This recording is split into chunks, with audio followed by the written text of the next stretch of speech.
శ్రీశ్రవణ ఛానల్‌కి చిన్నారులందరికీ, శ్రోతలందరికీ కూడాను మరొక్కసారి స్వాగతం. సప్త చిరంజీవుల్లో మహాభారతం నుండి ఈసారి కృపాచార్యులు గారి గురించి చెప్పుకుంటున్నాం మనం. అందులో కృపాచార్యులు గారి జన్మ వృత్తాంతము, అలాగే ఆయన ఆది పర్వంలో కర్ణుడిని ఏ విధంగా అర్జునుడితో యుద్ధం చేయకుండా ఉండడానికి ఆపడానికి ప్రయత్నం చేశారు అన్నది తెలుసుకున్నాం.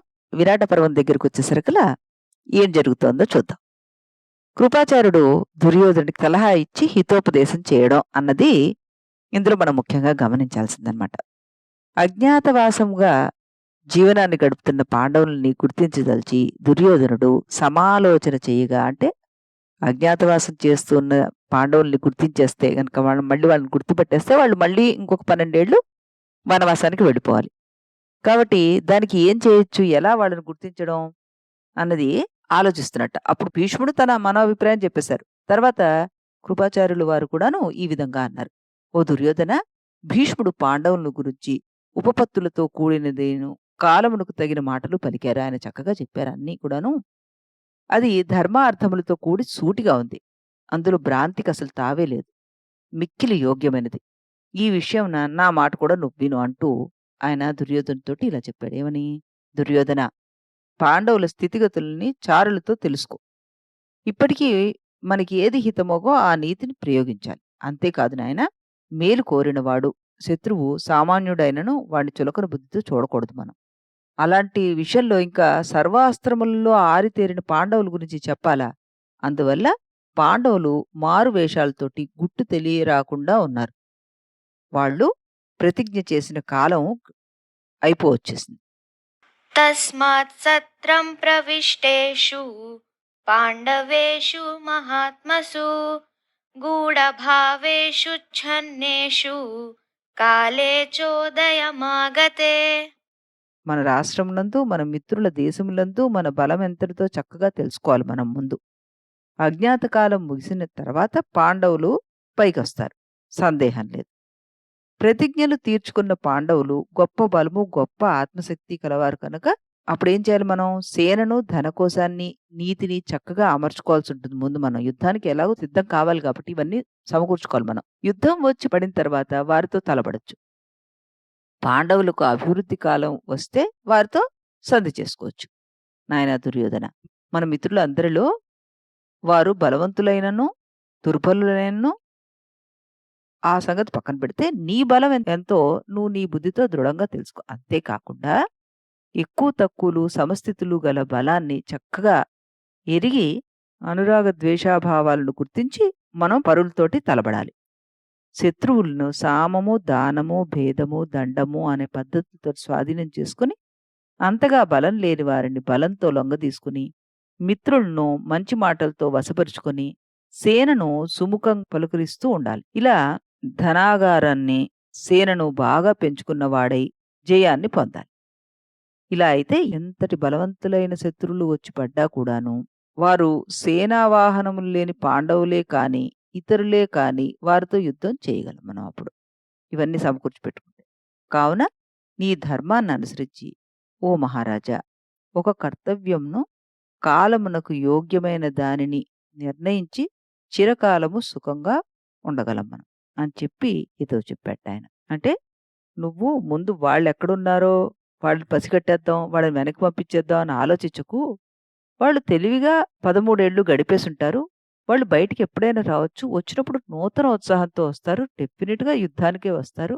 ఈలోపు మనం అసలు యుద్ధానికి సరిపడవన్నీ సమకూర్చుకుందాం. తర్వాత పక్కన వాళ్ళెక్కడున్నారన్నది కనిపెడుతూ ఉందాం. కానీ ముందు నువ్వు చేయాల్సిందేంటి? నీ దగ్గర ఎంత బలగాన్ని నువ్వు ఏర్పాటు చేసుకోగలవో చూసుకోవాలి. యుద్ధానికి కావాల్సిన అన్ని ఏర్పాట్లు అయ్యేలాగా నీ బుద్ధిని ఉపయోగించి అది ముందు చేసుకుపెట్టుకోవాలి. తర్వాత నువ్వన్నట్టుగా ఇది లాస్ట్ ఛాన్స్ కింద చూసుకో అని చెప్తున్నారనమాట. కృపాచార్యుడితోటి అర్జునుడి సంగ్రామం వచ్చింది. ఎక్కడ? ఉత్తర గోగ్రహంన అర్జునుడు తన రథాన్ని దుర్యోధనుడి వైపు మరలించినప్పుడు కృపాచార్యుడు ఇలా అన్నాడు. నైషోంతరేణ రాజానం భీభత్సు స్థాతుమిచ్చతి తస్య పార్ష్ణీం గ్రహీష్యామో జవేనాభిప్రయాస్తతః. రాజు లేని ఎడ అర్జునుడు నిలవగోరడు. వేగంగా వెళ్ళిపోతున్నాడు. వాడి పక్కగా మనము వెళదాం. ఆ అర్జునుడిని దేవేంద్రుడో లేక కృష్ణుడో, ద్రోణాచార్యుడో కాక మరొకడు యుద్ధాన్న ఎదుర్కోలేడని చెప్పాడనమాట. కృపాచార్యుడు ధనుంజయునితోటి తలపడి హోరాహోరీగా పోరాడాడు. ఆ సమయంలో కౌరవ వీరులు అనుక్షణము కృపాచార్యుణ్ణి చందన చక్రాలెంతో జాగ్రత్తతోటి సంరక్షిస్తూ అర్జునుడితోటి పోరాడుతున్నారన్నమాట. అయినా కూడాను అర్జునుడు యుద్ధరంగంలో విజృంభిస్తూ వాడి బాణాలతోటి కృపాచార్యుని రథపు కాడిని విరిచేశాడు. బాణాలతోటి చక్రాలను, అశ్వాలను, ఇరుసులను ముక్కలు ముక్కలుగా ఖండించాడు. మరో 2 బాణాలతోటి సారథిని వధించి క్షణంలో కృపాచార్యుని వింటి నారిని ఖండించేశాడు. మరొక బాణంతోటి ధ్వజాన్ని విరిచేశాడు. కృపుడు ఆ విధంగా భగ్నరథుడై ఇంక గత్యంతరం లేక అర్జునుడి పైన గదను ప్రయోగించాట. అయితే దుర్నిరీక్షమైన ఆ గదను అర్జునుడు తన బాణాలతోటి మార్గం మధ్యలోనే దూరంగా పడేట్లుగా కొట్టేశాడు. కృపాచార్యుడు ఆ తర్వాత హతాశుడైపోయి అశ్వత్థామ రథంపైకి అధిరోహించి వెనుదిరిగి వెళ్ళిపోయాట. తర్వాత మళ్ళీ ఈయన క్యారెక్టర్ ఎక్కడ మనకి బాగా కనబడింది అంటే భీష్మ పర్వంలో. భీష్మ పర్వంలో కృపాచార్యుడికి, చేకితానుడికి జరిగిన ద్వంద్వ యుద్ధంలో చేకితానుడు కృపాచార్యుడిని బాణాలతోటి ముంచేశాడు. ఆ బాణాలను కృపుడు నివారించి చేకితానుడిపై బాణప్రయోగం చేసి అతని ధనస్సును ఛేదించి సారథిని పడగొట్టి అశ్వాలను చంపేశాడు. అప్పుడు చేకితానుడు గదతోటి కృపాచార్యుని అశ్వాలను, సారథిని సంహరించాడు. అప్పుడు కృపుడు నేలపై నిలిచి 16 బాణాలతోటి చేకితానుడిని కొట్టాడు. అప్పుడు క్రుద్ధుడై అతను కృపుణ్ణి ఇంద్రుడు వృత్రాసురుణ్ణి వధించినట్లుగా వధించదలిచి అతనిపై గదను విసిరాడు. దాని మీద కృపుడు బాణాలు వేసి నివారించాడు. తరువాత చేకితానుడు ఖడ్గధారి అయి కృపుడిపైకి వస్తుంటే కృపాచార్యుడు కూడా ఖడ్గాన్ని ధరించి ఆయన్ని ఎదుర్కొన్నాడు. ఇరువురి ఖడ్గాల చేత శరీరాలు గాయపడ్డాయి. అప్పుడు కరకర్షుడు చేకితానుడిని తన రథం మీద ఎక్కించుకున్నాడు. అలాగే శకుని కృపాచార్యుడిని తన రథం పైన ఎక్కించుకున్నాడు. అంటూ సంజయుడు ధృతరాష్ట్రుడికి కృపాచార్యుడు యుద్ధం ఎలా చేశాడు అన్నది తెలియచెప్పాడు. తర్వాత ఇంకేమైంది? కృపాచార్య సాత్వికుల మధ్య కూడా యుద్ధం జరిగింది. అదేమిటో చూద్దాం. భీష్ముడికి ఎదురుగా ఉన్న అర్జునుడి పైన కృపాచార్యుడు 25 బాణాలు ప్రయోగించాడు. అప్పుడు సాత్వికి పాండవులు హితం కోరుతూ పెద్ద పులి ఏనుగుపై పడ్డట్టుగా కృపాచార్యుని ఎదిరించి అతనిని నిశిత బాణాలతోటి కొట్టేశాడు.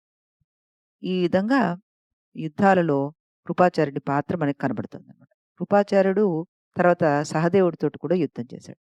కృపాచార్యుడు భీష్ముడి రథంపైకి వస్తున్న సహదేవుణ్ణి క్రోధంతో నివారించాడు. కృపాచార్యుడు సహదేవుని పైన 70 బాణాలను ప్రయోగించాడు.